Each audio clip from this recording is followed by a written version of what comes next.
অবশেষে কলকাতায় ফিরলেন অভিষেক। বেশ কয়েকদিন সংসদীয় দলের হয়ে বিশ্বের বিভিন্ন দেশে ঘুরে মঙ্গলবার রাতে কলকাতা ফিরলেন অভিষেক বন্দ্যোপাধ্যায়।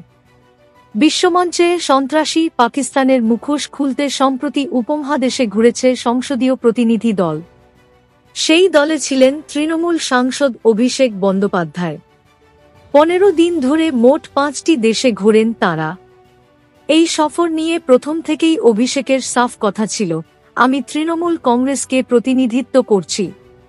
শাসক দলের সঙ্গে আমার মতপার্থক্য থাকতেই পারে, কিন্তু এখানে আমি ভারতের প্রতিনিধিত্ব করতে এসেছি।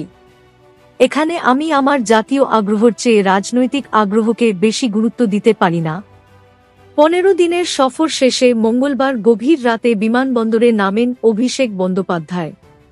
সেখানেই বুধবার বিদেশমন্ত্রী এস জয়শঙ্করের ডাকা সর্বদল বৈঠকে থাকতে পারবেন না বলে জানান অভিষেক। ইতিমধ্যেই তা চিঠি দিয়ে জানিয়েছেন বলে খবর। এদিন অভিষেক জানান, পূর্ব নির্ধারিত বেশ কিছু কর্মসূচি রয়েছে। তাছাড়া আগামী 19 তারিখ কালীগঞ্জে উপনির্বাচন, সেই সংক্রান্ত বেশ কিছু বৈঠকও আছে।